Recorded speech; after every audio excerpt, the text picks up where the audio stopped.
meneladani Kristus di dalam hal tersebut. Jadi kalau tentu saja mau memberikan kasihnya sedemikian rupa, maka boleh dikatakan ya apapun yang saya berikan itu standarnya harus mengikuti standar Kristus tersebut. Jadi saya juga harus mengasihi sepenuh hati, saya juga harus mengasihi dengan ketulusan, dan ketulusan yang benar-benar tulus, yang bahkan berani untuk sampai mengorbankan diri sendiri.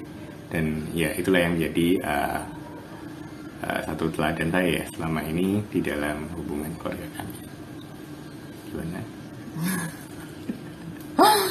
Ya, kurang lebih sama sih.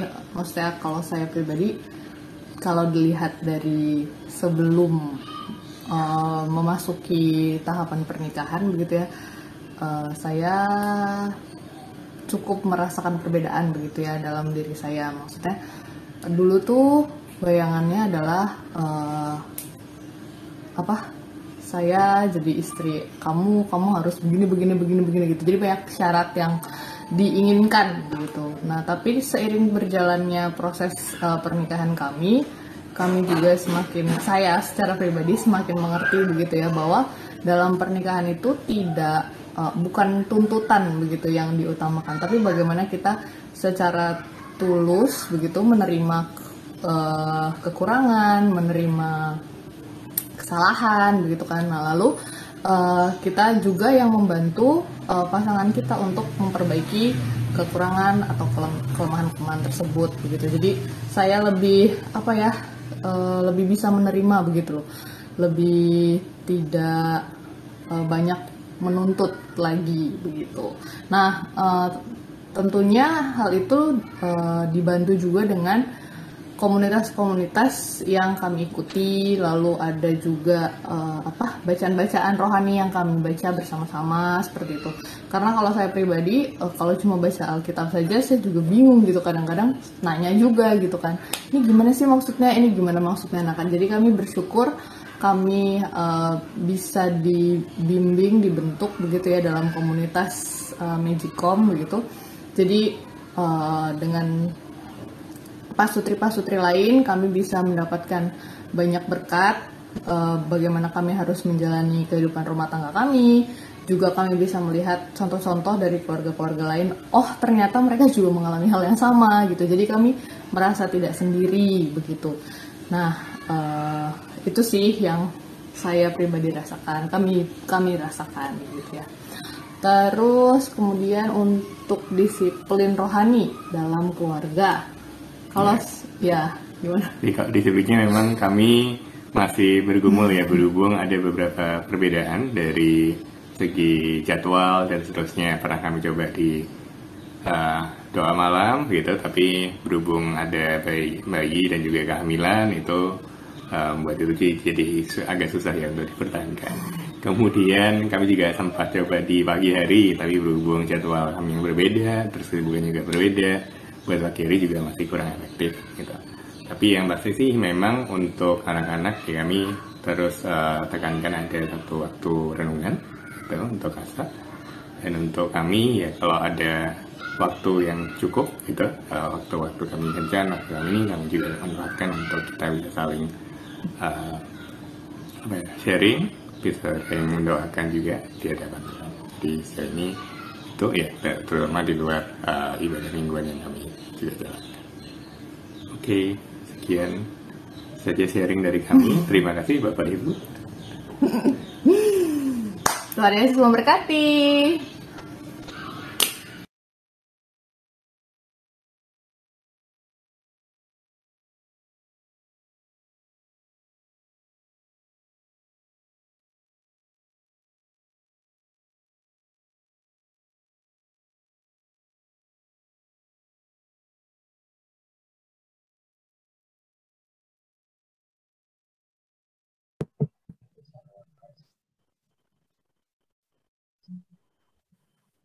Iya, waktu dan tempat dipersilahkan kepada Pak Rizal dan Bu. Ya, terima kasih Dirsa. Selamat malam Bapak Ibu semua, selamat malam. Senang sekali bisa berjumpa kembali. Ini adalah apa nih? Magic.com, Magicom ya. Magic Yang keberapa kami bicara di sini ya. Jadi ini senang karena ini adalah komunitas yang hangat ya, yang semuanya hampir kenal ya. Jadi bisa nembak-nembakan, bisa rada gila-gilaan gitu ya. Jadi cair semuanya. Ya, terima kasih. Ini adalah topik yang kami bawakan adalah apa? Relasi dan ketulusan, dan bersyukur sekali untuk kesaksian yang barusan Deborah dan Yusia ya. Kayaknya cocok banget tuh, nggak janjian loh. Cocok sama apa namanya hal yang akan kami bawakan. Sebetulnya udah cukup itu tadi, udah nggak perlu lagi. nanti dimarahin Musa Arifin. Siap Musa, kami akan bertugas ini dari Partai Biru ini. Siap, oke, kami akan share screen.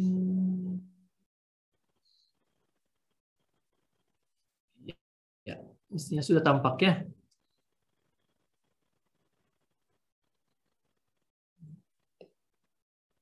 Relasi dan ketulusan dalam keluarga. Kita akan bicarakan beberapa hal, yaitu dasar dan syaratnya.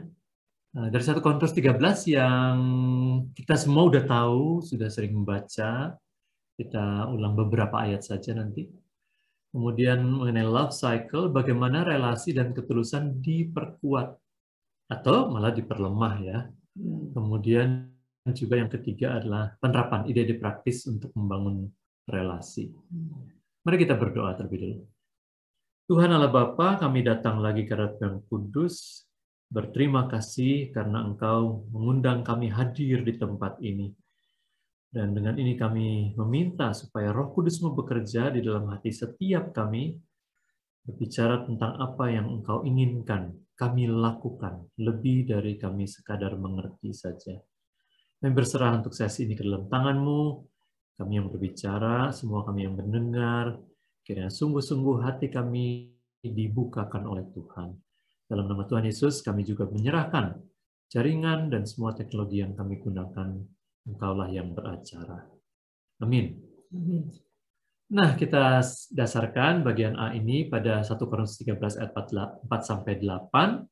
Kasih itu sabar, kasih itu murah hati, ia tidak cemburu, tidak memegahkan diri dan tidak sombong, tidak melakukan yang tidak sopan, tidak mencari keuntungan diri sendiri, tidak pemarah, tidak menyimpan kesalahan orang lain, tidak bersuka cita atas keadilan, tapi bahagia atas kebenaran, yang menutupi segala sesuatu, percaya segala sesuatu, mengharapkan segala sesuatu, sabar menanggung segala sesuatu, dan kasih tidak berkesudahan. Dan kalau kita berpegang pada dasar ini, maka relasi ketulusan akan terus menjadi lebih kuat ya. Dan dikatakan di ayat 1 bahwa apapun ya, 1 Korintus 13 ayat 1, 2 dan 3 gitu ya.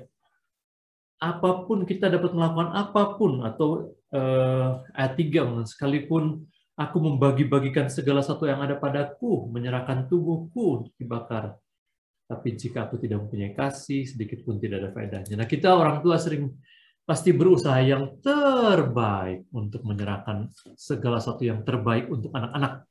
Ya, tapi dalam konteks ini, ya 3 dikatakan kita udah kasih semuanya, tapi kalau kasihnya itu kurang, maka itu nggak berarti apa-apa.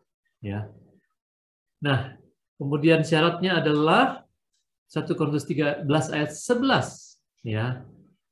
Ketika aku kanak-kanak berkata-kata seperti kanak-kanak, aku merasa seperti kanak-kanak, berpikir seperti kanak-kanak. Sekarang sudah aku menjadi dewasa, aku meninggalkan sifat kanak-kanak itu.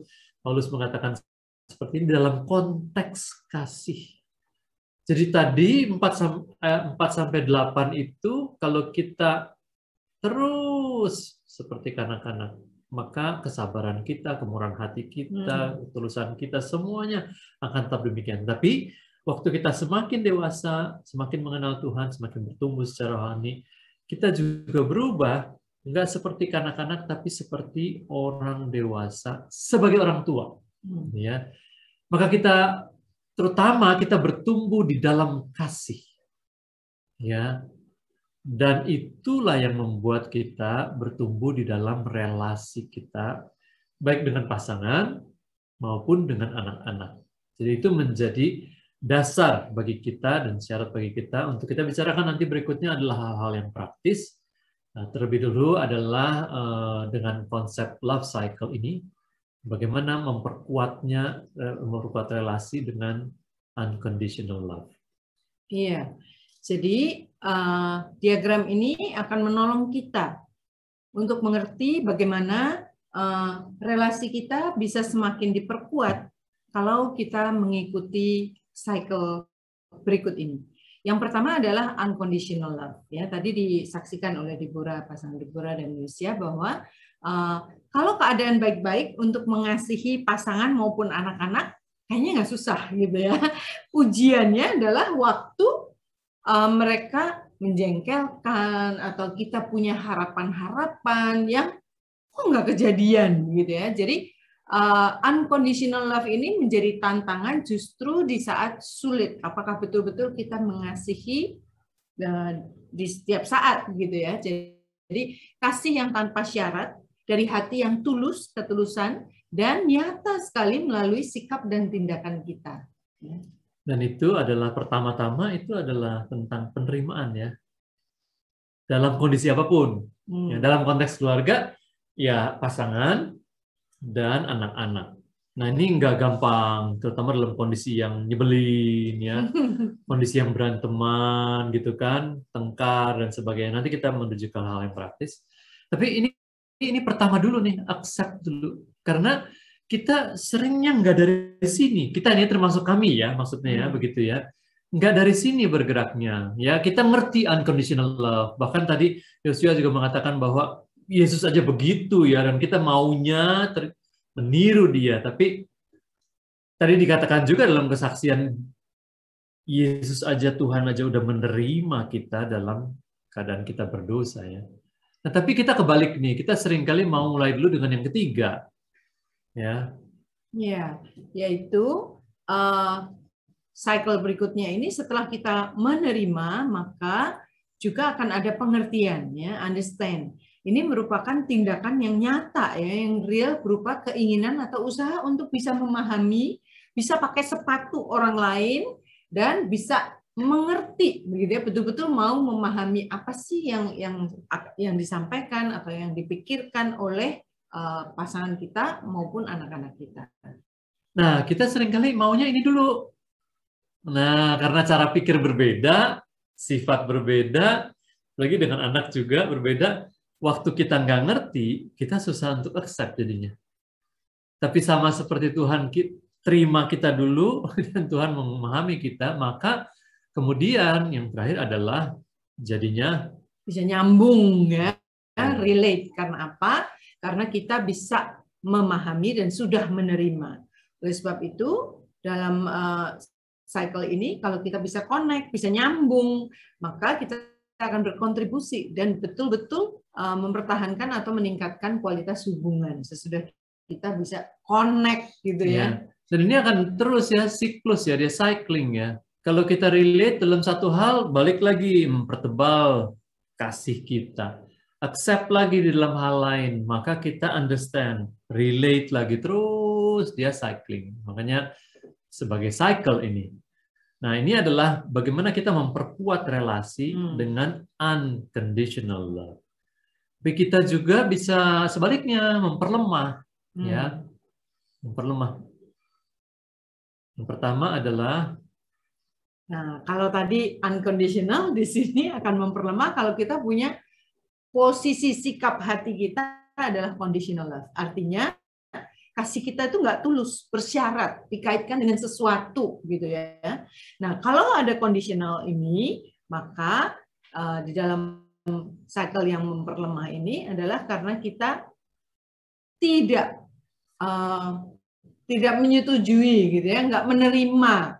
Jadi sikap yang kita nggak bisa menerima orang tersebut, baik pasangan maupun anak-anak gitu, sehingga yang selanjutnya adalah yang memperlemah adalah semakin muncul saling nggak mengerti gitu ya, kok dia begini, dan muncul tadi yang dikatakan ya di kesaksian juga adalah tuntutan-tuntutan, karena kita mau apa yang ada di harapan kita dan kita berikan harapan-harapan itu kepada anak-anak maupun pasangan kita.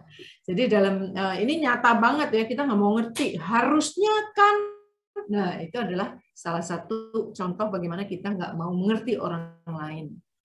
Maka yang terjadi adalah ada barrier, tembok. Dan kalau ini cycling terus, dia makin lama makin tinggi, makin tebal. Dan relasinya jadi makin lemah. Karena semuanya ada kondisinya, ada syaratnya, syarat dan ketentuan berlaku, ada bintangnya kecil lagi. Kalau seringkali kita bintangnya nggak kecil, gede, gitu ya. Kalau ekspektasi kita nggak sesuai, kita unapprove. Jadi kita nggak ngerti, jadi barrier lagi. Maka kalau terus-menerus, dia jadi memperlemah. Makanya kalau kita bandingkan sekarang, ya, yang dua ini conditional dengan unconditional. Ya. Secara tindakannya, ya, kalau unconditional ini membantu pasangan dan anak itu gimana supaya mereka sesuai dengan kehendak Tuhan. Maka kalau ini kita elevating, kita menaikkan, atau discipling, kita memuridkan. Sebaliknya kalau di sini, tindakan kita akan nyata, yaitu kita suka maksain pasangan maupun anak-anak sesuai dengan kerangka kita. Kemauan kita untuk membentuk, mencetak gitu ya, atau mengubah. Kalau pasangan, orang kita mengubah diri sendiri juga susah ya, tapi kita mau mengubah pasangan kita dan membentuk anak-anak kita sesuai dengan apa yang kita pikir bagus ya. Ini bukan sesuatu yang nggak baik. Biasanya yang kita ingin lakukan atau kita harapkan itu semua orang untuk dalam keluarga, baik terhadap pasangan maupun anak-anak, sebetulnya tujuannya baik, punya keinginan baik, tapi baik menurut sesuai dengan cara-cara saya. maka saat konflik ya, kalau unconditional love, saat konflik kan yang susah, kalau nggak konflik kan gampang semuanya. Ya, kalau saat konflik, kalau dengan unconditional love, kita malah menjangkau pasangan kita atau anak kita. Kita berani menghadapi, menjangkau, membereskan. Kalau unconditional love, karena di saat konflik itu kita udah terima dia, kita tetap berusaha tadi memahami, kita mau relate, waktu konflik nih, waktu nggak bersepakat, begitu ya. Itu kalau unconditional love begitu. Kalau conditional love, justru pada saat ada konflik atau harapan kita nggak sesuai, maka biasanya yang muncul adalah kita jadi menarik diri, gitu ya. Ya udah deh, gitu ya, kita jaga jarak sehingga muncul tadi relationship barrier, ada tembok yang semakin tebal. Karena apa? Karena kita nggak bisa menerima, nggak bisa mengerti, jadi akhirnya kita menarik diri dan nggak mencari solusi, gitu ya. Nah, saya pribadi saya dibesarkan di keluarga seperti ini. Nah, saya tidak menjelekkan orang tua, tidak, tapi memang itulah fakta. Kami, orang tua saya dua-duanya flekmatis. Jadi kalau ada konflik di antara saudara, lebih baik pasif saja, nggak usah dibicarakan. Yang penting di permukaan jangan tengkar gitu, baik-baik saja. Sehingga dari situ kami punya relationship barrier di antara 9 bersaudara. Kami nggak biasa membicarakan konflik, nggak biasa membereskan konflik. Jangankan membereskan, membicarakan aja enggak. Jangan nanya ini, jangan nanya itu, jangan nanya. Dan biasanya seperti orang tua kami juga, terus misalnya dibicarakan lewat pihak ketiga. Misalnya mau bicara dengan anak ke-9, bicaranya lewat anak ketiga, misalnya gitu. Nanti ada masalah antara anak ke-5 dengan anak ke-4 gitu. Nanti bicaranya dengan anak ke berapa gitu ya. Tapi selalu gitu ya. Jadi itu relationship barrier, sehingga orang tua kami selalu mengatakan, ayo yang rukun, apalagi waktu udah berkeluarga masing-masing gitu ya, ayo ketemu, itu nggak terjadi gitu ya. Kemudian kami membereskan itu sedikit demi sedikit. Tapi itu saya ingin menekankan bahwa waktu kita pasif atau pull out, maka ini relationship barrier-nya terus makin tinggi, makin tebal. Nah, itu beda sekali dengan latar belakang keluarga Bu Rina. Ya, kalau di kami semua diomongin gitu ya. Ini cara Surabaya nih, area Surabaya nih. Wow. Ya, karena tujuannya supaya bisa diselesaikan dan bisa, terutama bisa ngerti gitu ya. Bahkan dalam pertumbuhan dan kami udah masing-masing menjadi dewasa, kami kalau ada sesuatu kami akan sampaikan. Contoh sederhana, misalnya adik saya mau lagi cari rumah, mau kontrak atau mau beli rumah. Nah, kita yang tahu daerah itu, maka kita akan kasih tahu, oh jangan, developernya begini, daerahnya begini. Semua akan urun rembuk dan berusaha mengerti situasinya, tetapi kami juga menyampaikan masukan-masukan. Tetapi nanti keputusan akhirnya tetap kembali kepada mereka. Dan kalaupun mereka memilih sesuatu yang nggak sesuai yang menurut kakak adiknya yang lain, kami bisa mengerti gitu ya dan mendukung. Oh, untuk kamu keputusan kamu gitu, oke, gitu ya. Meskipun nggak sesuai dengan ekspektasi kita. Nah, gitu. itu kan contohnya dalam situasi normal. Ya. Nah, karena situasi normal begitu, waktu konflik pun begitu yang dilakukan. Orang tua itu reach out atau adik kakak itu langsung reach out. Nah, nggak enak tuh bicaranya berat. Tapi karena saling mau, jadi dia relate-nya itu gampang. Begitu, bahkan saat konflik. Nah, jadi itu merupakan pengalaman kami yang berbeda masing-masing, ya. Dan itu membawa kepada hal ini, ya. Nah, kalau unconditional yang bagus kan begini, selfless, rooted in soul, seeks freedom, no expectation yang tadi nih. Tadi betul sekali ya, Deborah katakan ya, ada ekspektasi saya. Kan sedangkan di sini kebalikannya adalah macam-macam ekspektasinya.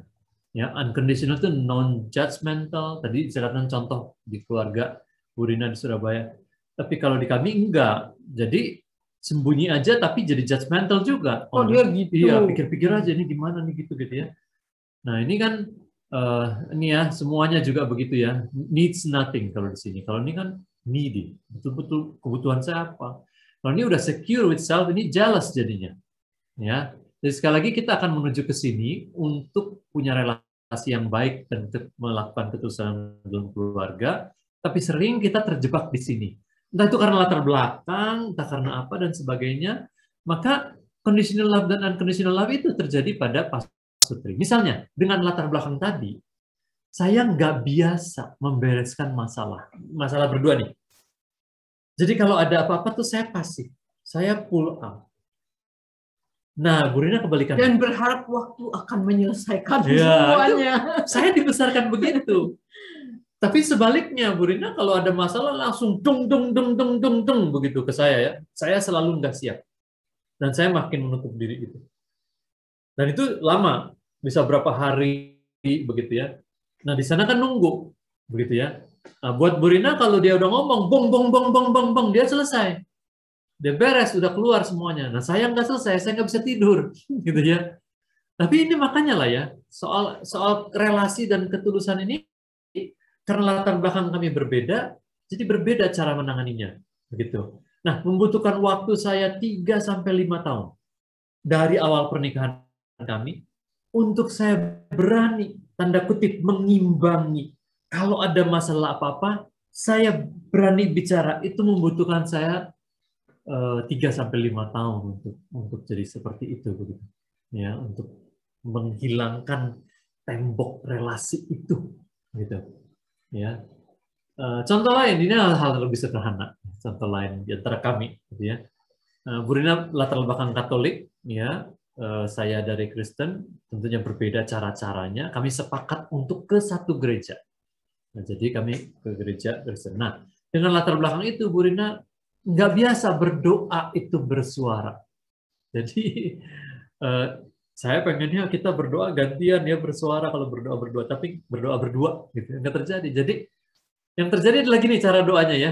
Kita berdoa, kami berdoa berdua nih. Saya doa, kita berdoa gitu ya. Terus gilirannya Bu Rina saya kasih kode di tangan gitu ya. Terus dia berdoa dalam hati, diam gitu. Nanti kalau dia udah selesai, dia kasih tanda di tangan. Gitu. Nah, itu berlangsung juga kira-kira 3-5 tahun gitu ya. Tapi kalau unconditional love, ya udah saya selfless. Saya nggak harus pakai cara saya karena Tuhan menerima kok doa dia. Tuhan juga mengerti walaupun saya harus beriman lebih ya untuk mendengarkan doa dia gitu ya. Tapi ya begitu gitu. Ya, no expectation, non-judgmental. Begitu. Saya udah merasa cukup. Baru lama-kelamaan. Ya, sampai saat ini kemudian kita bisa berdoa bergantian, bahkan bersama-sama waktu melayani seperti ini. Gitu ya. Iya, sekali lagi ya, ekspektasi dan judgmental itu yang menjadi awalnya ya, yang betul-betul membuat ada barrier itu. Karena seringkali kita ngejudge seseorang itu berdasarkan tindakan apa yang mereka lakukan gitu ya. Sementara kita nggak tahu apa yang ada di hati mereka dan kenapanya, sehingga waktu kita membicarakan kita akan mengerti. Sementara kalau kita dijudge oleh seseorang, kita justify diri kita bukan berdasarkan tindakan, tetapi dari motif kita bahwa oh, mami maunya bagus, aku tadi maunya begini. Jadi seharusnya kita bisa menjangkau dengan conditional love itu adalah betul-betul unconditional love itu adalah kita mau mengerti apa sih yang ada di hati mereka, maksudnya apa sih gitu ya. Jadi bukan judgmental terhadap tindakan-tindakannya, tapi betul-betul mau menjangkau dan kemudian membicarakan dari hati ke hati, mengerti pasangan maupun anak-anak. Makanya tadi untuk mengerti kan harus accept dulu. Nah seringkali kita udah nggak accept tindakannya. Iya. Waktu kita nggak accept tindakannya, kita nggak ngerti motivasinya. Waktu kita nggak ngerti motivasinya, lalu barrier lagi. Ya, relationship barrier begitu ya. Nah, sekarang contoh berikutnya adalah pada anak-anak. Ya, interaksi orang tua dengan anak-anak. Iya, kalau anak-anak masih kecil mungkin belum terlalu terlihat ya, karena anak-anak waktu masih kecil kita adalah soul guardian anak-anak kita. Kita mengajarkan banyak hal. Tetapi di anak-anak yang usia pra-remaja dan remaja, mereka bisa mulai merasakan ada hal-hal ekspektasi dari orang tua atau larangan-larangan dari orang tua yang nggak menyetujui mereka karena kitanya nggak mau. Gitu ya, bukan berusaha mengerti mengenai apa yang ada di hati mereka, tapi karena kita nggak suka aja dan kita mau membentuk anak kita sesuai apa yang menurut kita baik. Iya, gitu. Jadi kalau anak-anak tuh hal-hal sederhana-sederhana sekali, gitu ya. Tapi misalnya gimana cara ngatur tasnya, gimana masukin apanya, urutannya, cara belajarnya. Nah ini seringkali tuh kalau orang tua kita kan seringkali maunya cara kita. Padahal kalau anak-anak umur 7, 8, 9, dia udah muncul cara-cara sendiri. Ya kalau anak umur 4, 5, 6, kita bisa kasih tahu semuanya caranya. Lalu dia mulai lakukan. Tapi kalau udah umur 7, 8, 9, udah masuk pra-remaja, tuh dia udah tahu cara-cara, dia tahu apa yang dia mau. Terutama kalau cewek, anak cewek. Apalagi anak sulung. Sehingga kalau kita betul-betul, enggak harus cara gini. Terus sampai umur 9, kadang-kadang ada anak umur 10 digitukan oleh orang tuanya dalam interaksinya. Nah ini adalah betul-betul jadi tembok dalam relasinya, jadi makin tinggi dan makin tebal, begitu ya. Nah kemudian dalam remaja, apa misalnya dalam remaja? Misalnya pilihan-pilihan les, itu misalnya ya. Ini kami menemukan banyak sekali orang tua yang pengen anaknya itu les musik klasik. Cuma karena mendengar bahwa musik klasik itu adalah dasar dari semua musik. Ya benar. Itunya sih benar, tapi nggak semua anak bisa ngikutin begitu. Ya. Jadi ada satu orang ibu ya tanya, ini anak saya gimana nih? Anak saya udah bosen banget ngikutin klasik, tapi kan harus klasik kan supaya bener kan? Ya saya bilang dia memang ininya musik pop kan? Ya udah aja musik pop. Ya udah cukup berapa tahun? Ya baru 5 tahun sih, tapi kan kurang. Kalau anaknya udah bete gitu ya. Apalagi anaknya udah remaja misalnya. Jadi contohnya misalnya, waktu anak-anak di keluarga kami harus les piano semuanya, dasarnya klasik. Tapi waktu udah umur 12-13 yang cowok-cowok 2 nih minta izin mau stop. Gitu ya. Lalu kami tanya apa gantinya apa? Ya udah yang satu gitar, yang satu vokal dan sebagainya. Nah itulah kita bukan mau bentuk sesuai dengan keinginan kita, gitu ya. Kan kami mengatakan sejak anak kecil kalau main musik itu nanti tujuannya kamu bisa melayani, begitu ya. Tapi itu nggak harus piano aja kan. Maka pada waktu mereka remaja, mereka udah pilih itu dan jalan, dan betul juga tentunya anak kami melayani dengan vokal dan gitar sampai sekarang ini ya sebagai dewasa begitu ya. Nah, berikutnya adalah dewasa muda. Ya, kalau dewasa muda ini muncul waktu anak-anak udah SMA gitu ya, terus mulai milih jurusan. Wah, itu adalah satu hal yang sering sekali ada kondisi yang kondisional itu ya, betul-betul melarang seorang anak untuk memilih satu jurusan karena menurut orang tuanya harusnya yang ini, atau di dalam bergaul dengan teman ya. Bukan teman yang gimana-gimana, tetapi ada kriteria tertentu yang orang tua ingin supaya anak-anak itu bergaul dengan yang lebih homogen gitu ya. Jadi ada anak-anak yang punya spektrum lebih luas gitu ya, dan kita kayaknya khawatir kalau dia bergaul dengan yang spektrumnya mulai di ujung kiri atau di ujung kanan gitu ya. Jadi karena ketakutan kemudian kita mulai melarang, dan kita lebih maunya sesuai supaya nanti dia begini begitu, jangan sama si ini dan itu gitu ya. Saya ceritakan ya, tanda kutip ya, kesalahan saya ya waktu anak-anak pilih jurusan untuk kuliah begitu ya. Ini kesalahan karena keterbatasan pengetahuan saya. Jadi anak-anak kami katakan bahwa kuliah di universitas ini udah tertentu. Anak kami waktu anak nomor 1 udah masuk tahun 2013, anak nomor 2 udah masuk 2014. 2015 anak ketiga mau masuk nih, tapi kami syaratkan di universitas yang sama, begitu kan? Nah, dia mulai dengan bertanya, gimana kalau aku nggak ada yang cocok di universitas itu? Ya saya bilang ya batasannya udah jelas di universitas itu. Oke, dia dalam ketaatan dia bilang oke ya. Terus dia cari. Oke deh, saya ambil communication studies. Ya, communication studies ya. Oke, boleh.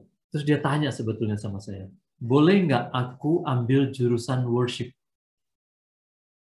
Worship art. Untuk jadi apa itu? Untuk jadi worship leader.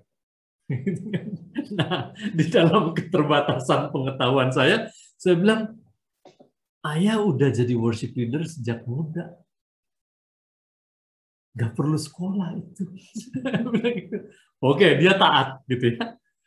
Nah, ini kebaikan Tuhan yang saya cerita ya. Di dalam ketidaktahuan saya, kemudian dia masuk ya. Jadi dia masuk communication studies tadi kan. Terus dia tanpa bilang, dia semester 2, dia lihat itu ada tuh. Worship art itu dia ada. Dia mau kejar itu. Maka dia ambil sebagai minor waktu itu. Jadi majornya itu adalah communication studies, minornya itu adalah worship art. Nah, waktu dia tahun ketiga, ada major itu. Jadi dia ambil lagi major. Jadi kreditnya tambah berapa lagi. Tapi dia nggak bilang-bilang. Gitu. Kemudian dia kasih tahu. Dan dari situ saya bilang, oh, saya bicara dengan dosen-dosennya dia. Begitu ya. Saya tanya, oh ternyata beda banget. Kalau kita di Indonesia ya nggak usah sekolah. Begitu ya. Soal itu jadi, tapi kalau di sana itu, ya mesti sekolah tentunya jadi lebih baik ya. Nah, jadi Tuhan memimpin dia ke situ dan Tuhan membawa kami juga jadi tahu tentang itu dan melihat bagaimana Tuhan memberkati, dan sekarang anak kami kerjanya itu sebagai worship director di gereja. Jadi bahkan ya sekalipun kita tuh nggak tahu, tapi kita berserah ya, Tuhan pimpin keluarga kita tetap ke jalan Dia. Itu indahnya. Ya, tapi sesudah kami tahu, ya sudah, kami juga bersuka cita. Ya, gitu ya, bahwa dia ambil itu dan menyenangkan sekali bahwa dia bekerja dan melayani sekaligus sebagai worship leader. Dan itu berguna sekali yang waktu dia pindah dari piano ke gitar itu. Dia mau gitar jazz gitu kan, gitar jazz oke deh gitu ya. Terus dia ambil vokal. Ternyata Tuhan membawa dia ke sana, memperlengkapi dia begitu. Nah, sebelum dia kuliah dia udah mimpin pujian terus di Korem di GKY Puri. Nah, kemudian waktu dia kuliah, dia selama 4 tahun dia betul-betul memimpin worship di kampus. Dan kemudian sebelum selesai kuliah udah direkrut oleh gereja dan sampai sekarang udah 3 tahun bekerja di gereja. Jadi bersyukur sekali ya, kita walaupun kita nggak tahu, tapi ada unconditional love, terus Tuhan pimpin itu menjadi apa yang tetap dalam rencana Dia. Nah, jadi itulah conditional love dengan unconditional love. Itu tadi apa namanya cycle-nya dua-duanya. Nah, sekarang kita sebelum kita lanjutkan, silakan untuk bertanya terlebih dahulu dari prinsip-prinsip itu, dari contoh-contoh tersebut. Saya serahkan kepada Tirsa.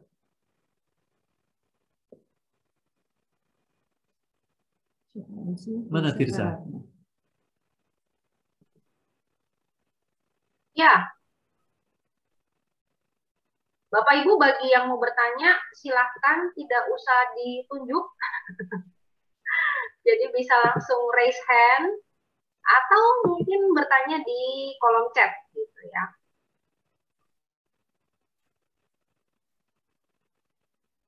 Saya mengamati apakah ada yang raise hand. Ya, itu. Eva, silakan Bu dibuka ininya. Apa namanya? Oke. Mute-nya, ya. Sebelumnya maaf Pak, kameranya nggak bisa dibuka karena kalau saya nyalain kamera, tadi udah 3 kali saya coba, itu clock out sendiri dari Zoom. Oke.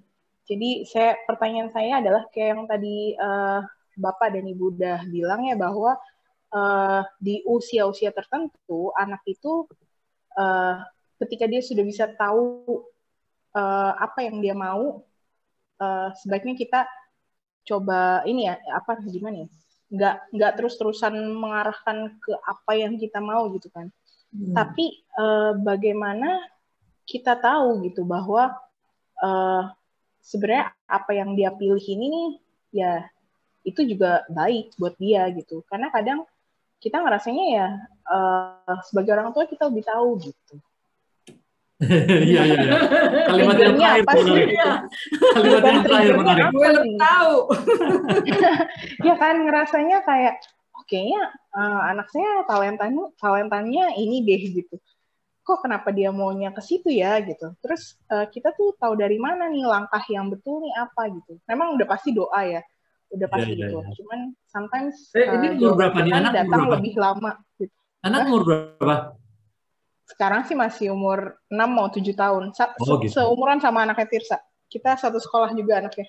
Oke. Gini ya. Kamu dulu deh. Iya, kalau untuk anak-anak yang masih kecil, memang kita belum tahu ya. Kita oleh sebab itu di dalam perkembangannya anak-anak usia SD mereka punya exposure gitu ya. Mereka di kurikulum untuk pendidikan itu sampai SMA malah. Mereka semuanya diberikan exposure, mereka belajar pada pengenalan ya. Dicoba pengenalan baik seni suara, art, olahraga.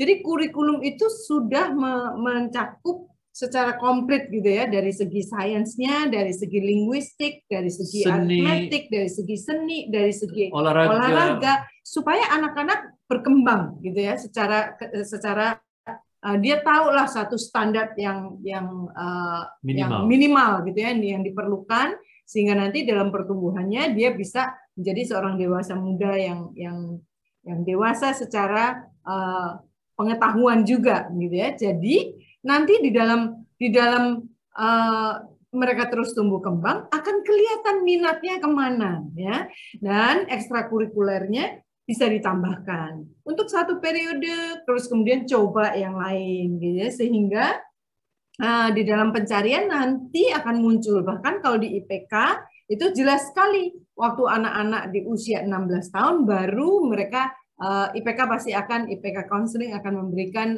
tes minat dan bakat ya kalau untuk mengenai jurusan dan lain sebagainya.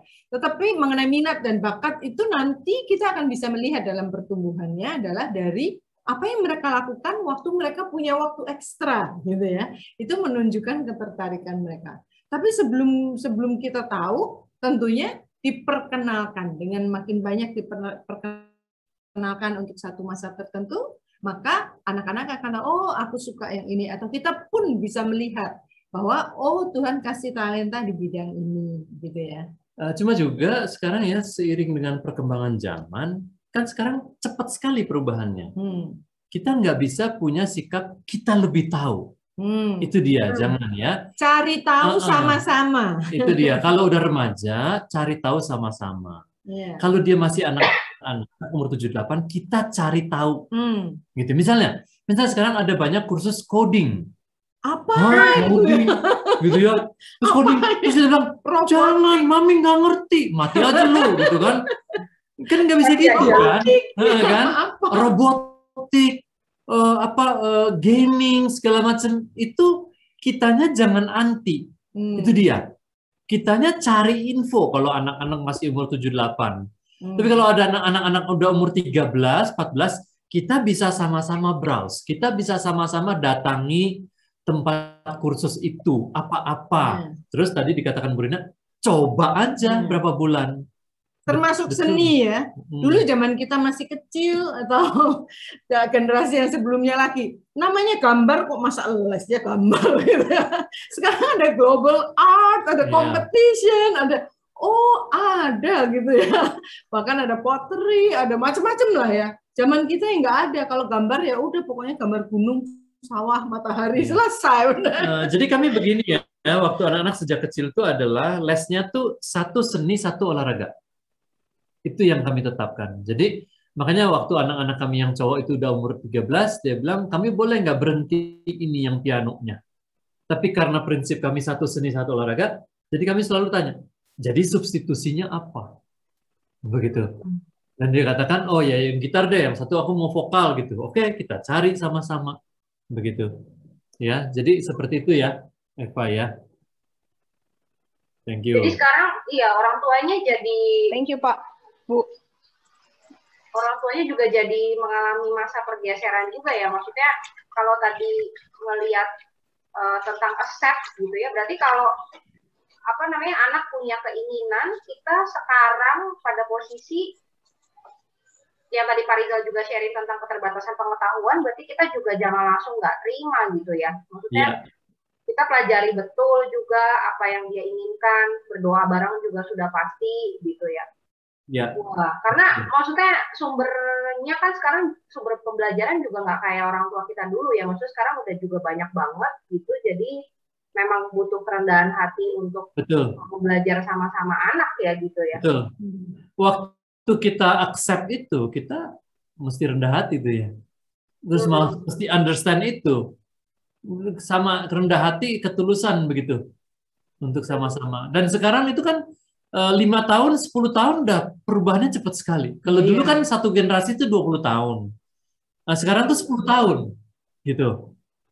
Kita bisa melihat ya anak-anak yang ikut kayak Junior Master Chef, anak kicik-kicik itu kok bisa masak macam-macam, itu gimana ya? Nah, sebagai contoh ya, teman kami itu anaknya yang juara Master Chef Indonesia, yang junior, begitu ya.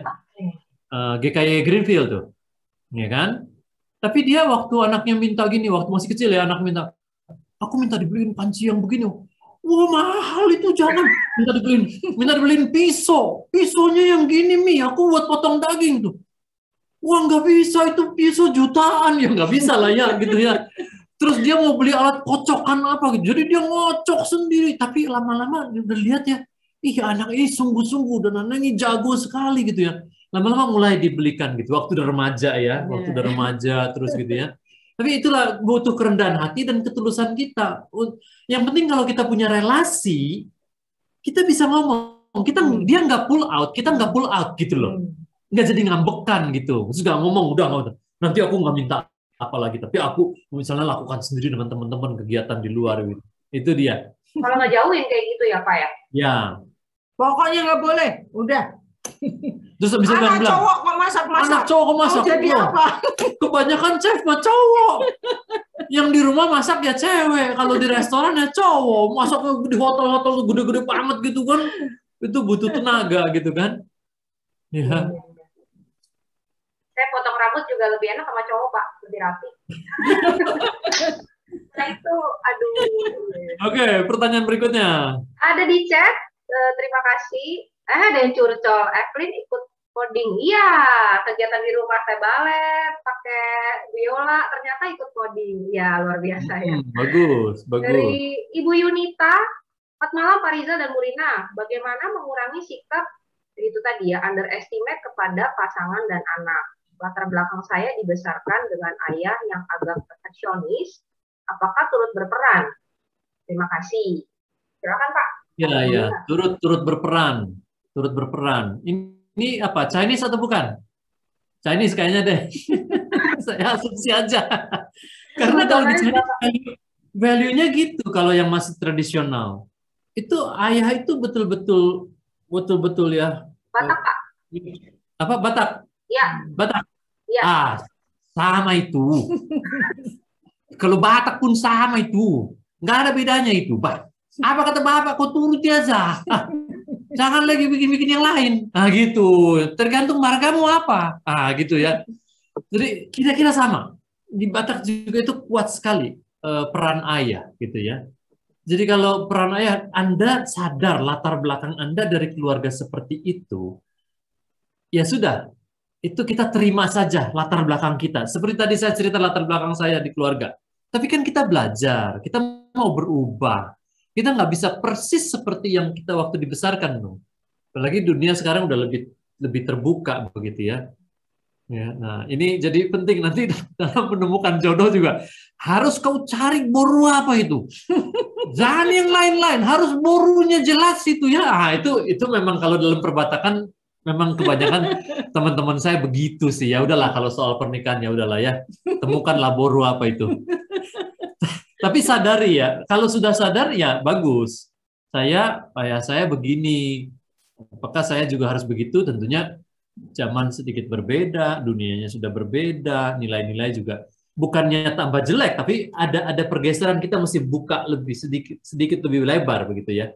Ya, jadi kalau di zaman sekarang kita yang di tempat kerja juga merasakannya. Kalau dulu itu sangat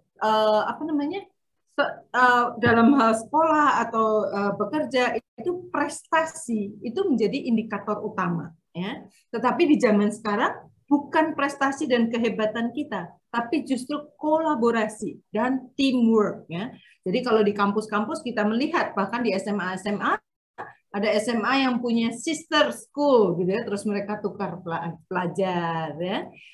Demikian juga dengan anak-anak di kampus, mereka bisa tukar semester dengan kampus lain atau mereka ngambil off semester di sesuatu. Dan di dalam pekerjaan yang sangat ditekankan adalah kolaborasi karena zamannya berbeda. Jadi, Iya, itu ada anak-anak ya yang banyak yang juara olimpiade. Saya nggak menjelekkan, enggak, tapi ada banyak yang juara olimpiade matematik apa segala macam, tapi nggak bisa kerjasama. Nah, ya bagus dia juara olimpiade, bagus, encer otaknya gitu ya. Tapi nanti itu nggak menentukan di tempat kerjanya begitu, gitu ya.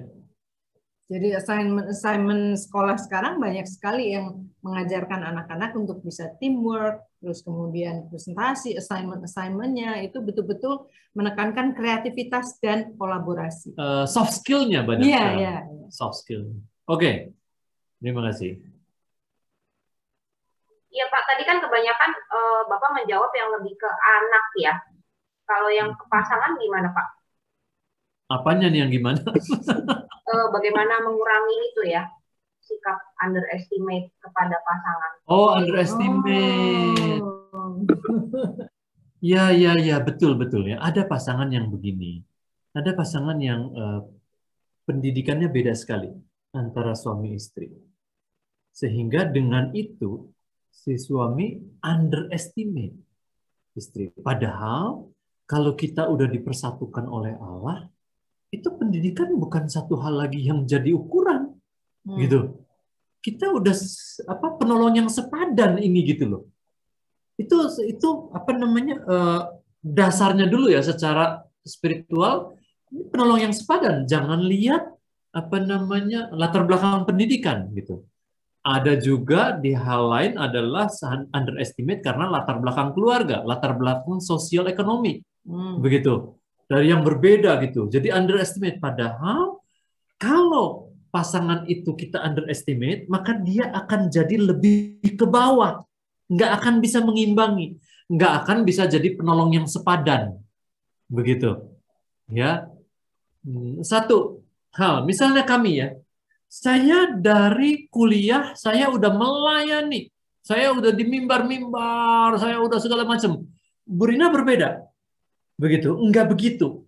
Apakah waktu kami menikah, kemudian saya underestimate, begitu? Oh enggak, jangan. Dia belum dewasa secara rohani, karena enggak seperti saya. Kalau saya begitu, kami enggak akan jadi melayani bersama nih, enggak akan. Tapi seperti tadi saya menunggu kita berdoa bareng nih. Saya menunggu. Begitu ya. Untuk menunggu dia. Bukan menunggu gini ya, bukan ya. Tapi menunggu klop. Gitu. Bukan saya katakan saya lebih atas. Bukan. Tapi klop beda gaya. Gitu. Waktu kita bilang, oh kami udah dipersatukan Tuhan. Pasti Tuhan ingin kami bekerja bersama termasuk dalam hal melayani. Waktu kami betul-betul menunggu begitu dan kami melihat sekarang apa yang Tuhan lakukan di dalam keluarga kami, di dalam hubungan kami ini. Bahwa kami dipakai untuk melayani bersama, sama, terus-menerus. Itu adalah karena tadi unconditional love, accept, understand, relate. Gitu Pasti ya. ada sesuatu yang Tuhan kasih ya di diri pasangan kita, baik itu suami atau istri siapapun itu. Kalau kita melihat sesuai dengan parameter kita, kayaknya selalu ada yang kurang. Karena kita menilai seseorang berdasarkan apa yang saya bagus, dia nggak bagus. Nah, demikian juga sebaliknya. Tetapi justru waktu kita dipersatukan, itu adalah komplement. Apa yang saya bagus, itu saya jadi menolong pasangan saya. Apa yang dia kurang bagus, saya yang menolong dia. Jadi justru Tuhan persatukan sehingga kita bisa betul-betul dua-duanya saling naik. Melengkapi. Iya, ya. Dua-duanya naik. Gitu. Dalam banyak hal, apakah dalam hal kepribadian, dalam hal keterampilan, dalam hal kemampuan, kepintaran, dalam hal kepintaran, semuanya. Dan mengatur, dan semuanya. Itu betul-betul kalau kita mencari dan bisa melihat kelebihan masing-masing, pasti ada. Bahkan termasuk pasangan yang tadi Pak Rizal sebut, yang istrinya mungkin secara pendidikan jauh di bawahnya, tetapi istrinya punya kebisaan yang luar biasa. Istri ada, kami kenal beberapa dan bukan hanya satu orang. Istrinya yang sangat-sangat bagus bikin bakery gitu ya. Itu betul-betul sampai akhirnya bisa jadi bakery beneran ada ya, karena suaminya mendukung. Ada yang betul-betul jadi spesifik membuat satu jenis makanan, tapi dia distribusikan melalui channel of distribution yang setiap hari buat ratusan. Dan di saat seperti ini menjadi penopang bagi keluarga itu yang sangat signifikan, gitu ya. Istrinya mungkin sederhana, justru dengan kekuatan suaminya menolong supaya ini kebisaan ini bisa menjadi sesuatu. Saya melihat suami-suami yang meremehkan istri dalam berbagai hal ya, apakah kemampuan, kepintaran, kebisaan, itu nggak muncul nggak jadi. Padahal kemungkinan besar Tuhan mau lakukan sesuatu lewat kebisaan si istri. Ya. Suaminya manajernya, finance-nya, tapi sayang banget nggak jadi gitu loh. Jadi makanya tadi kami katakan bukan sekehendak kita gitu membentuk pasangan, tapi kita punya apa nih? Tuhan mau apa ya dengan kebisaan masing-masing kita ini? Tuhan mau kita bersama kita berbuat apa gitu di situ ya. Oke, terima kasih. Ya. Oke, sudah terjawab dengan pemaparan yang baik dari Fariza dan Bu Rina. Ada lagi Bapak Ibu yang mau bertanya? Kalau gitu saya teruskan dulu ya. Boleh Pak, silakan Pak. Ya, Praktis. contoh praktisnya ya. Nah, jadi untuk menuju kepada unconditional love, kita harus membangun hubungan. Karena konsep di 1 Korintus 13 itu kita semua ngerti, tapi membumikannya, mendaratkannya, itu kita perlu jalan, perlu infrastruktur, gitu, supaya si kasih ini bisa lewat. Kalau nggak ada, dia ngawang gitu. Kemana? Apa diterapkannya? Nah, Sabar waktu ada kejadian apa gitu ya. Ada keseharian yang kita lakukan. Nah, kalau kita melakukan contoh-contoh berikut ini, ya ide-ide praktis nih, kami ambil dari banyak keluarga ya. Nanti kami akan cepat saja. Tapi ini praktis sekali, bisa dilakukan. Nah ini nanti waktu Anda lihat contoh-contoh ini, jangan pikir gini ya, oh gue mah nggak bisa, kalau gitu mah itu beda keluarga itu. Jangan lihat gitu. Ambil yang, Silakan. ini saya bisa tiru. Atau ambil prinsipnya saja, nanti silakan modifikasi. Begitu ya. Nah, beberapa sederhana sekali kok. Misalnya yang pertama, ini, olahraga bersama. Ini ya, contohnya ini olahraga ini ya, Pak Farid, Wijaya, Bu ini. Olahraga di ruang tamu. Ini masa-masa pandemi nih soalnya. Gitu. Ini olahraga seminggu sekali. Ya, 3 cewek anaknya gitu. Tapi ini yang kayak gini, itu menumbuhkan relasi. Sehingga nanti pada waktu konflik, pada waktu apa, itu lebih mudah. Begitu loh. Ya. Kalau di perusahaan kayak outbound ya, Ya. atau family day, itu dilakukan untuk membangun relasi dan mencairkan. Ya. Iya, melalui olahraga bersama kalau di perusahaan. Di keluarga perlu sekali yang kayak gini. Untuk bonding antara pasangan dan orang tua anak.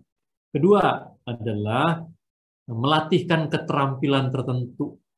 Ini menumbuhkan sekali relasi. Ya, ini Pak Farid ngajarin main gitar, ngajarin fotografi, gitu ya. Ini betul-betul anak itu jadi lebih nempel dengan orang tua, ya, sehingga nanti hal-hal tertentu yang lebih dalam dia bisa bicara karena soal hobi begini. Yang ketiga nih, ini Pak Riki ya. Memang dia jago bikin, dia chef nih, chef maksudnya. Dia chef. Ya, jadi jangan pikir, wah gua nggak bisa tuh kalau gitu. Ya ini aja yang berikutnya nih, yang ngajarin sepeda, ngajarin motor, begitu ya. Nah ini ngajarin bikin kue, ngajarin motret, tergantung kebiasaan masing-masing. Tapi sekali lagi, yang gini nih, membangun relasi. Ini nih, tempat lewatnya kasih nanti nih. Kalau enggak dia nggak ada infrastrukturnya, susah lewatinnya begitu.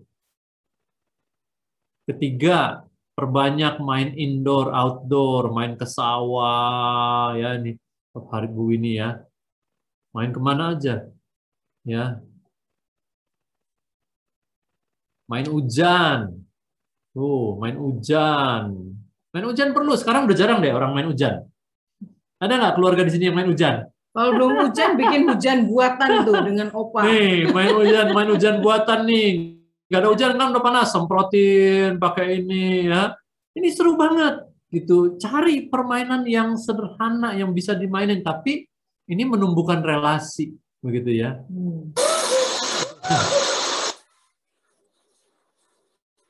Ya, jadi walaupun PPKM di halaman rumah pun bisa. Nggak harus main kemana begitu ya. Nih berikutnya nih keluarga GID nih Bu Febe. Ya, bikin cerita berhari-hari karena apa? Karena pembatasan HP. Begitu ya. HP juga kan dalam banyak hal menghalangi relasi. Jadi dia bikin jadwal. 15 menit weekdays, 30 menit weekend. Anda bisa modifikasi sendiri di keluarga, begitu ya. Nah, ini juga dia jadi bebas berkreasi karena HP gadget dibatasi penggunaannya gitu ya. Bebas berkreasi asalkan nanti bereskan. Ini berhari-hari main begini nih. Ya. Ini berikutnya. Ini main bersama. Yang kalah dicoret pakai bedak. Ya, tahu kan permainan ini kan ya. Ini main sama anak-anak. Begitu ya. Ini adalah ngupas jahe sambil belajar banyak. Ini main board game. Ini adalah membangun relasi. Begitu. Ya, penting sekali. Ini berikutnya Pak Riki main stop it, bersama anak-anak nih ya, lihat ya. Ini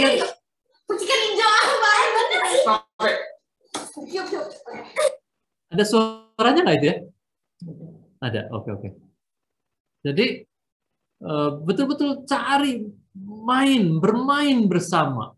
Bermain bersama itu menumbuhkan relasi betul-betul. Nah, ini adalah keluarga yang sama juga, mengisi gambar dengan bumbu dapur, arrange tea party untuk sepupu mereka, begitu ya, yang lebih kecil gitu ya. Ini kegiatan lain nih, bikin kue bersama, Pak Tony bikin pizza sama anak-anaknya, ya. Bikin cheesecake, ya, nggak perlu sempurna-sempurna, begitu, ya, tapi bisa apa aja yang Anda bisa, ya. Kemudian nih, nggak sempurna nih, kuenya kayak gini nih, anak-anak buat kue, gitu ya. Yang penting itu adalah berkegiatan bersama. Itu yang paling penting, dan itu menumbuhkan relasi. Ya, berikutnya nih, bikin desserts, ya, dessert ini, karena itu adalah Father and Daughters Day. Mereka punya Father and Daughters Day dengan anak pertama, anak kedua, gitu ya.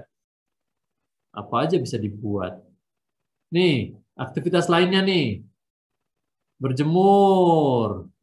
Ya, jadi jangan dipaksa-paksa berjemur. Ini masa pandemi orang nggak mau berjemur nih, gitu ya. Jadi bikin pijet-pijetan sambil berjemur. Ini supaya berjemur cukup lama, main di balkon, begitu ya. Ide-idenya ada aja, nanti tumbuh sendiri ya. Ini bikin karakter science eksperimen ya. Ini kan bisa dicari di buku-buku eksperimen-eksperimen begini. Ini berikutnya nih, keluarga GID ini lagi. Seminggu sekali memimpin ibadah bersama opa oma, memimpin pujian. Ini kan belajar melayani betul-betul dari kecil. Bagus sekali. Terus menghormati dan menghibur opa oma, mengajak mereka ngobrol, aktivitas bersama, bikin puzzle ini dengan opa oma, bikin es krim, bikin kue klepon, bikin origami dan sebagainya ya. Ini penting sekali ini menumbuhkan relasi, juga bekerja bersama. Bikin dekorasi Natal dari ini, terus jadi belajar bersama, arti ya sederhana seperti gini ya. Kemudian bekerja bersama ngepel, semua bekerja bersama sebagai satu keluarga itu betul-betul menumbuhkan relasi. Ngepel, nyapu, bersihin apa begitu ya. Berikutnya nih, bikin dekorasi Natal keluarga lain ya. Nggak usah sempurna, nggak usah pohon Natalnya nanti jadi nggak bagus, nggak apa-apa. Yang penting adalah relasi di keluarga itu dibangun. Ya. Kemudian berikutnya potong rambut masa pandemi, ya, gitu ya. Potong rambut dari masa remaja, apalagi masa pandemi. Pokoknya potong rambut. Ini yang bisa aja ya. Saya nggak bisa. Saya nggak motongin rambut anak saya gitu. Tapi kalau cukup punya iman ya bagus, begitu ya. Silakan beriman lebih besar lagi gitu ya. Ini upacara 17 Agustusan di rumah, bikin game dengan anak-anak begitu ya. Apa aja bisa dibikin gitu ya, bicara tentang pahlawan segala macam ya. Nah, ini nomor 6 nih, aktivitas bersama lainnya nih dalam komunitas. Nah, komunitas kayak GKI Karawaci itu kuat sekali, orang-orangnya deket sekali. Jadi bisa bikin ini semuanya keluarga bikin kemah ya, masing-masing ya dalam waktu yang sama. Semua keluarga bikin berkemah, terus foto-fotonya nanti diserahkan di komunitas gitu, dikumpulin gitu. Wah hebat nih, si keluarga ini begini, keluarga itu begitu ya. Jadi ini mereka nih komunitas yang sama dengan ini, sama komunitasnya. Oh ini kasih lihat fotonya begini ya, berapa malam, 2 malam di kemah ini begitu ya.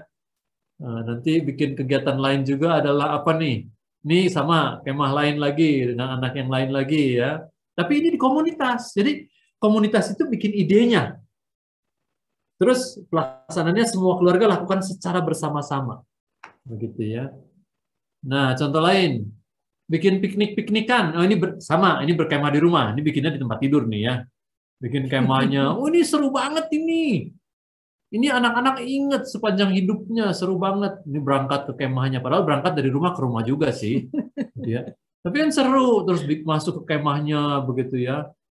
tempat tidur. Terus ini nemenin papanya di mobil, tapi papanya kerja, nemenin di mobil, bawa makanan gitu ya. Jadi jangan stres-stres lah pandemi begini mah. Tumbuhkan relasi, bangun relasi dengan anak-anak, dengan pasangan. Banyak sekali hal yang bisa dilakukan. Berikutnya apa nih? Oh, ini juga komunitas yang bikin. Komunitas Sahabat Kristus. PR-nya piknik di balkon. Jadi nanti serahkan foto masing-masing. Ini kan beda keluarga, begitu kan? Nah, ini mau lebih gila lagi kayak gini, ya piknik-piknikan, gitu kan? Tapi semua keluarga piknik. Nanti serahkan. Wah, nanti ketawa-ketawa satu komunitas bikin Zoom gitu kan, menyerahkan foto masing-masing. Wah, gila lu katanya. Hebat lu sampai ke sana gitu ya. Ini contoh berikutnya nih piknik ke Bali katanya gitu. Wah, check in naik pesawat katanya. Anaknya jadi counter check in. Ayo daftar gini ya, check in di hotel segala macam ya. Terus inilah piknik di Balinya piknik di rumah maksudnya gitu ya.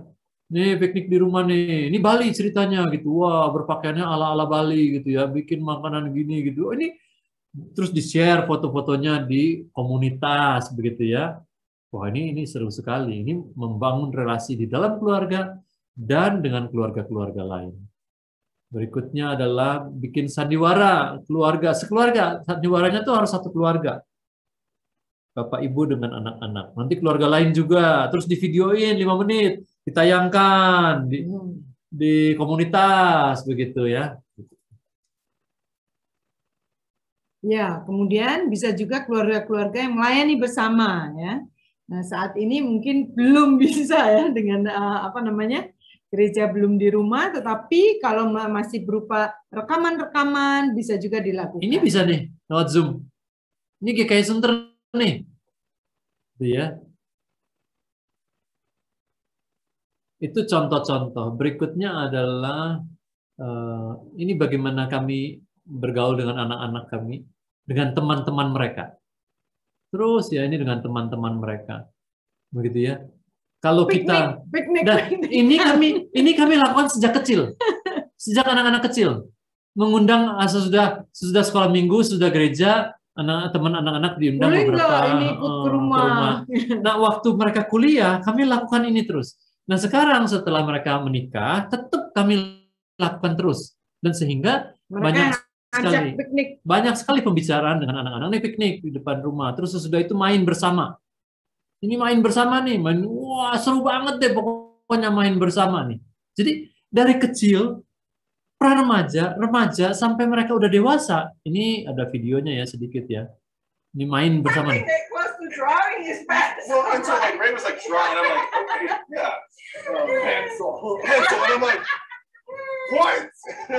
Jadi itu memperlihatkan saja main, ini gila-gila ketawa gitu ya. Sebagai orang dewasa bersama, tapi juga dimulai sejak kecil. Ya, ini kami juga makan bareng keluar gitu ya. Itu kalau di sana banyak sekali taman, jadi kami mengajak mereka kadang yang mengajak, ayo kita makan gitu ya, dan mereka mengajak teman-teman mereka juga untuk bergabung. Ya. Nah, ini adalah oh iya, kami diundang. Jadi teman mereka ada acara, terus kami ikut diundang juga, dan kami menghadiri acara istimewa ini. Ini ya jalan-jalan, es krim. Tapi ini karena dari kecil ya bersama, terus sampai dia dewasa, ini bisa dilakukan terus, begitu ya. Nah ini contoh lain adalah one on one kan. Kami sering mengajari one on one kan, mengajarkan one on one. Ini keluarga yang menerapkan. Ini GKI PIK. Dan ini adalah pengusaha yang sibuk sekali dengan 300 karyawan. Tapi mengorbankan waktu mereka betul-betul. Dan satu persatu ya tiap anak waktu berada. Dan Pak Damon mengatakan hubungan dia dengan anak-anaknya jauh lebih baik sekarang. Lebih berkembang. Nah ini adalah one on one kami waktu anak-anak masih kecil ya kan. Pernah lihat barangkali foto ini ya. Dan ini kami ulang lagi nih. Ini saya one on one lagi nih. Baru nih bulan lalu. Dan anak saya betul-betul menghargai sekali atas one on one ini. Dan salah satunya adalah mereka tulis di surat ini. Nah, ini kami dikasih surat nih. Ini kan kami mau pulang kemarin ya. Nah, nanti kasih surat dari dia dan istrinya. Masing-masing kirim surat. Open when you get to your hotel in Indonesia. Wah, mau nangis deh baca suratnya. Tapi ini adalah karena juga dari dulu, kan waktu mereka kecil, waktu mereka remaja, pernah lihat ya, yang saya tunjukkan, saya menulis surat yang bukan gaya saya sebetulnya, tapi saya belajar. Tapi waktu mereka udah dewasa, mereka ganti, mereka mengirim surat, dan itu indah sekali, begitu ya, karena dibangun hubungannya.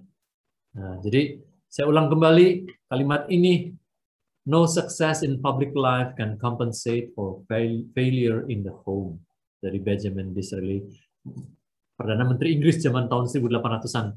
Jadi kita sering kejar-kejar sukses di public life, di kerjaan, di bisnis, di pelayanan. Jangan lupa mengerjakan PR kita untuk di rumah, karena kegagalan kita di rumah itu nggak akan tergantikan sama sekali.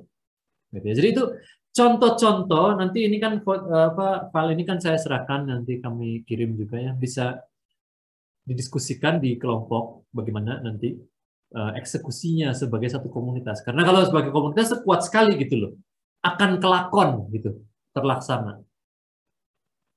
Terima kasih, itu contoh-contoh dari kami bagaimana membangun relasi dan menumbuhkan relasi dan ketulusan di dalam keluarga. Silakan, Tirsa.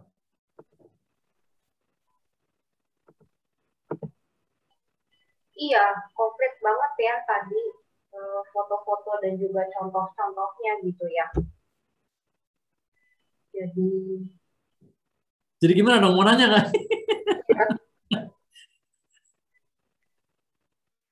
Pertanyaan. Bapak Ibu ada yang mau nanya, Pak? Pak lagi. Bapak Ibu ada yang mau bertanya? Dari mungkin ngelihat foto-foto tadi, kok saya jadi sedih ya Pak, gitu misalnya.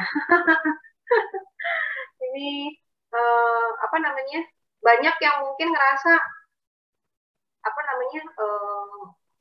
Aku nggak kreatif nih, gitu ya. Maksudnya kami bukan orang tua yang kreatif, gitu, untuk bisa cari tahu. Karena keseharian sudah disibukkan dengan apa namanya?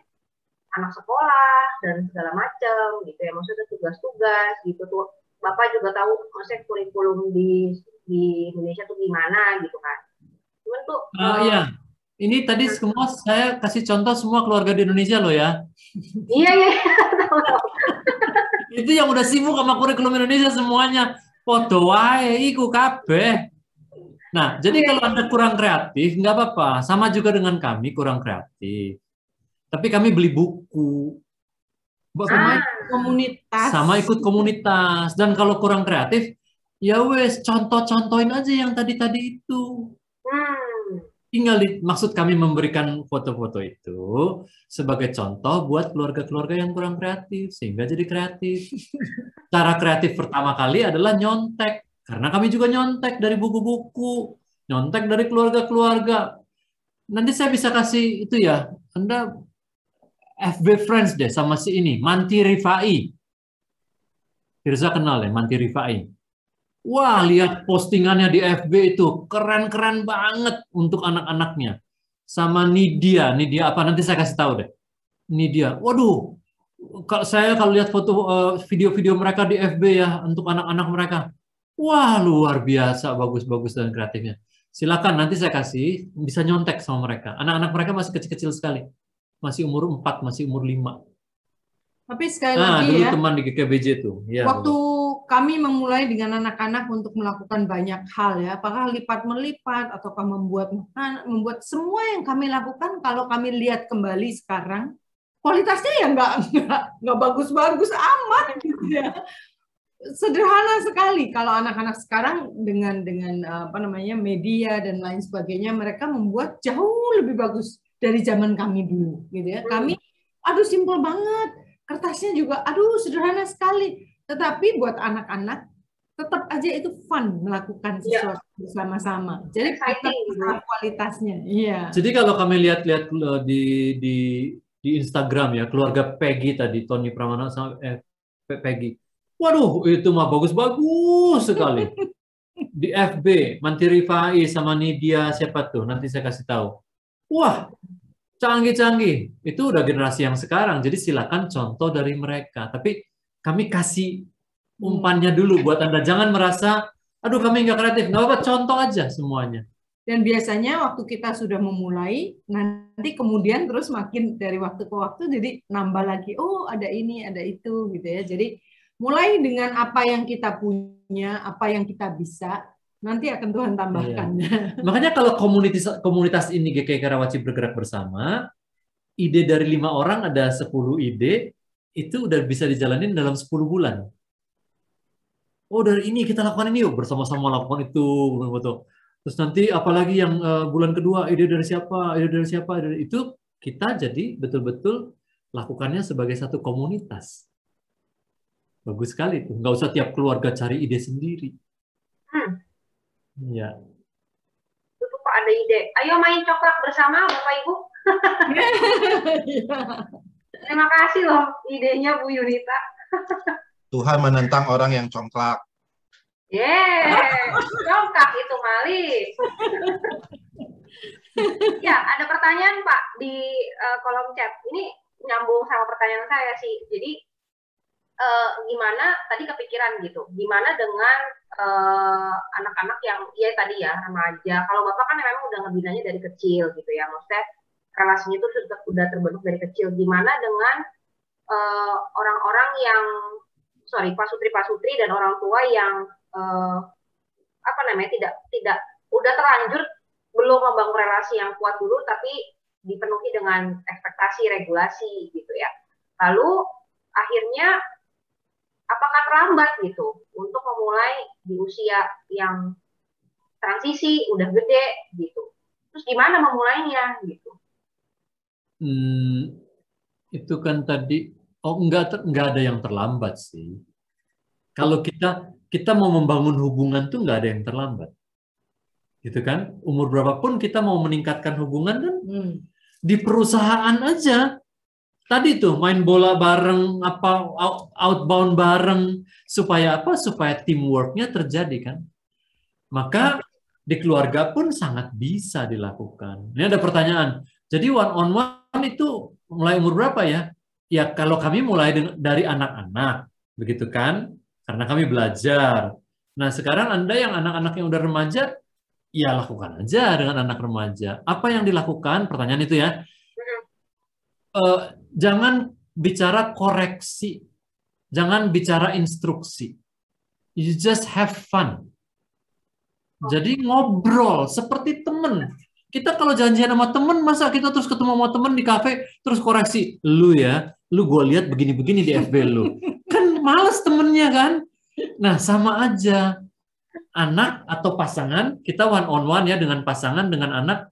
Waktu one on one itu nggak ada koreksi sama sekali dan nggak ada instruksi. Nggak ada. Bahkan saya kasih tahu ya, nonton bareng boleh, tapi nanti kemudian dilanjutkan lagi dengan berkomunikasi. Ini berkomunikasi, gini, jangan gini. Nonton gini ya.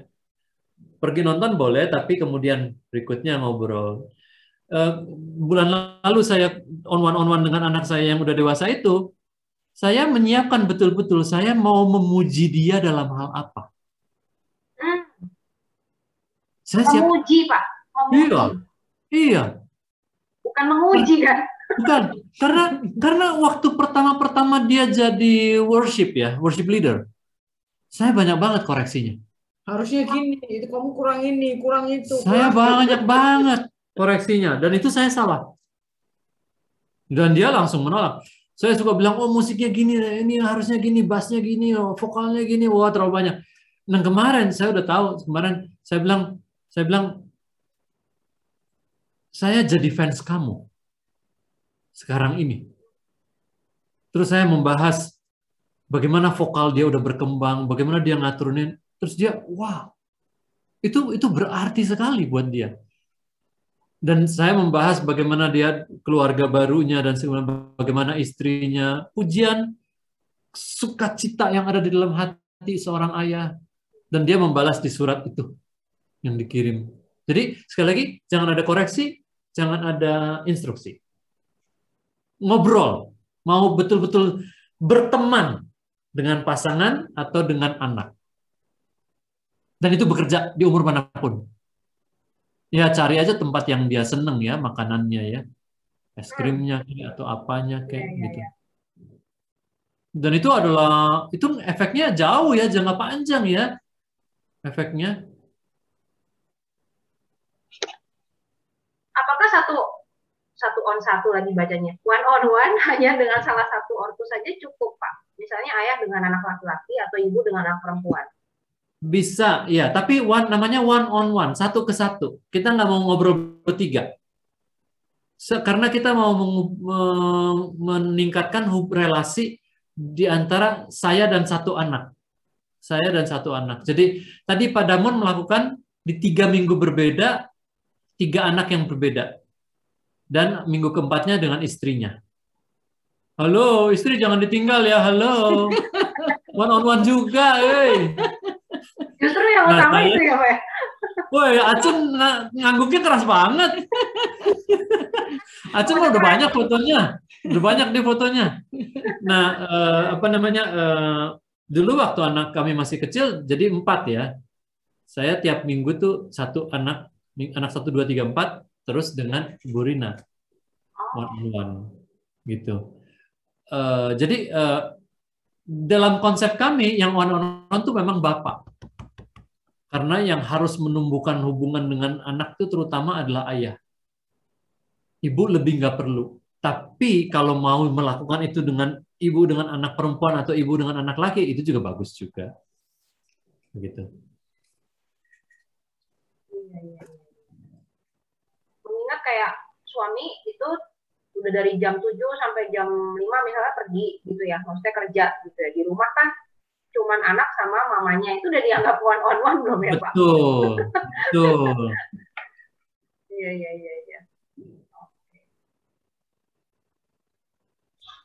Kayaknya yang banyak yang tertarik dengan one on one. Wah, kalau Anda melakukan satu aja itu one on one, wah itu betul-betul luar biasa deh. Nah, yang berikutnya hal-hal lain, komunitas lah ya, mendiskusikan dan merencanakan dan melaksanakan. Termasuk itu tadi ya, kekayaan ide ya. Betul. Itu Timothy itu banyak idenya tuh dia. Dia kan cukup gila itu. Makanya gitu. Mani Biro. Jangan menumbuhkan relation barrier loh, Tim. Enggak, saya justru mendukung gitu. Weh. Apalagi ada dukungan dana. Oh, saya mendukung sekali. Oke. Terima kasih. Ada lagi Bapak Ibu? Satu pertanyaan terakhir kali ya. Satu pertanyaan terakhir yang seru nih soalnya.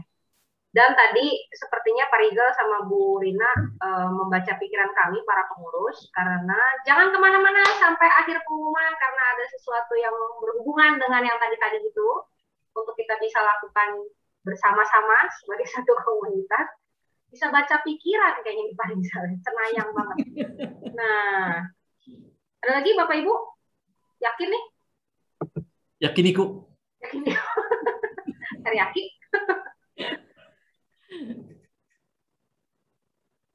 Iya, kalau tidak ada mungkin ada pesan Pak, maksudnya apa yang itu tadi ya, yang kita perlu lakukan di Magicom masing-masing, terus yang perlu kita diskusikan, ide-ide itu ya Pak ya? Atau ada lagi nggak Pak? Kelompok kecil. Ya. Magicom-nya sebagai satu kelompok aja, semuanya. Bisa ya. Tanya sama teman-teman sahabat Kristus, banyak sekali ide mereka. Oke. Nah, nanti kami bisa kasih beberapa Instagram sama FB, lihat di mereka, kemudian lakukan sebagai satu komunitas. Pasti seru banget kalau sama komunitas itu. Ya, PR-nya praktikum ya, teman-teman. Ya. Oke, ya. Terima kasih banyak Pak Rizal dan Bu Rina untuk paparannya. Bisa ditutup dalam doa kali ya Pak ya. Baik, mari kita berdoa. Tuhan Allah Bapa, kami berterima kasih untuk sesi ini. Kami bersyukur karena Tuhan terlebih dahulu menerima kami dengan kasih-Mu yang besar. Kami bersyukur untuk kasih yang Tuhan berikan di dalam hati kami. Dan dengan itu kami boleh belajar untuk terlebih dahulu menerima pasangan kami dan anak-anak kami. Tuhan kiranya menolong kami untuk kami lebih lagi mengasihi anak-anak dan juga pasangan kami, sehingga kami bisa berelasi semakin baik dari hari ke hari dan ada sukacita dalam keluarga kami. Kami juga berdoa supaya komunitas kami terus diperlengkapi untuk bisa melakukan hal ini bersama-sama, supaya kami jadi pelaku-pelaku dari apa yang kami pelajari dan bukan jadi pendengar saja. Terima kasih sekali lagi untuk sesi ini. Terima kasih untuk pimpinan Tuhan. Terima kasih untuk GKI Karawaci. Terima kasih untuk Magicum ini. Kami bersyukur kepada Tuhan di dalam nama Tuhan Yesus. Amin. Amin.